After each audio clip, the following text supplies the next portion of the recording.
मधुबनी का है, ये ठीक है। हमारे राहुल भाई हम लोगों के बीच में पधारे हैं। आज इस देश में मोदी की सरकार में सारे किसान जो सबका भरण पोषण करते हैं वो आज भिखारी का ऐसा बन गया है। हम अपने महान नेता इस देश के राहुल भाई से निवेदन करेंगे, एमएसपी को कानूनी दर्जा दिलाने की लड़ाई आप हमारे तरफ से लड़िए। हम लोगों का हाल दिन ब दिन नीचे से नीचे गिरते हुए चला जा रहा है और वो आपके सामने खुद दिखाई दे रहा है कि कितना कमज़ोर सब 10 बीघा 12 बीघा 15 बीघा खेती करने वाले लोग हैं। लेकिन सबका हालात को आप देख रहे हैं, अपने सामने देखिए कितने कमज़ोर और नहीफ हैं। मजबूर हो कर के ये किसान का आल औलाद पंजाब, दिल्ली, हिमाचल प्रदेश या दीगर दूसरे जगह जा रहे हैं, जो बड़ी दुख की बात है। और हम लोगों को एमएसपी तो सिर्फ सुनाई देता है, इसका कहीं दूर तक कहीं कोई अता पता नहीं चल रहा है। उत्तर प्रदेश में भट्टा परसौल एक जगह है, वहाँ जाकर मैंने ज़मीन का मामला, किसानों की ज़मीन का मामला जाके छेड़ दिया। उसके बाद हिंदुस्तान की पूरी मीडिया मेरे पीछे पड़ गई, बिल्कुल उनका बर्ताव बदल गया। क्यों? क्योंकि जो किसानों की ज़मीन की बात थी उसको मैंने जाके उठा दिया।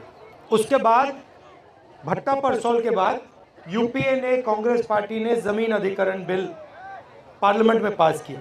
4 गुना कॉम्पेंसेशन किसानों को अपनी ज़मीन के लिए, 4 गुना, मार्केट रेट से 4 गुना। मोदी जी का पहला काम पार्लियामेंट में आकर इस बिल को रद्द करने का था। तो मेरा कहना है कि जो भी राजनेता किसानों की ज़मीन की रक्षा करने की बात करेगा, उस पर 24 घंटा मीडिया का आक्रमण शुरू हो जाएगा। अब यहाँ पे ये आपका एसएसबी का है, कानून के मुताबिक अगर ये ज़मीन इस्तेमाल नहीं की गई तो 5 साल के अंदर आपको वापस मिल जानी चाहिए, ये कानून है।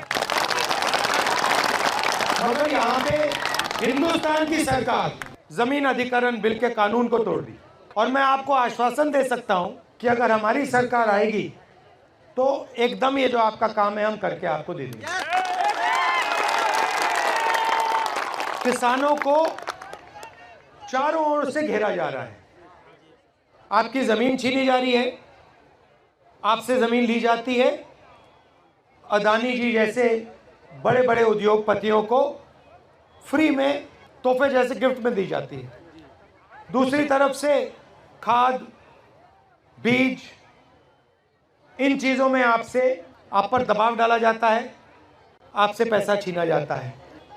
और अजीब सी बात है, मगर अरबपतियों के 14 लाख करोड़ रुपए कर्जा माफ़ हो सकता है, मालिया का कर्जा माफ़ हो सकता है, अदानी का हो सकता है, इन सब का हो सकता है, मगर किसानों का कर्जा माफ नहीं हो सकता। हिंदुस्तान के हर नागरिक की कम से कम प्रोटेक्शन होनी चाहिए। तो अगर हम किसानों की रक्षा नहीं करेंगे, चाहे वो एमएसपी की बात हो, कर्जा माफी की बात हो, सही दाम दिलाने की बात हो, अगर किसान को ये नहीं लगेगा कि देश की सरकार हमारी रक्षा कर रही है तो देश आगे नहीं बढ़ सकता। और आज सच्चाई है कि जो किसान के दिल में जो डर है उसको सरकार मिटा नहीं पा रही और किसान ने सरकार पे पूरा का पूरा भरोसा खो दिया है। मगर मैं आपको यहाँ ये कहने आया हूँ कि हमारी कोशिश रहेगी कि जो आप भरोसा खोए हैं वो एक बार फिर आप हमारी सरकार पर भरोसा करें।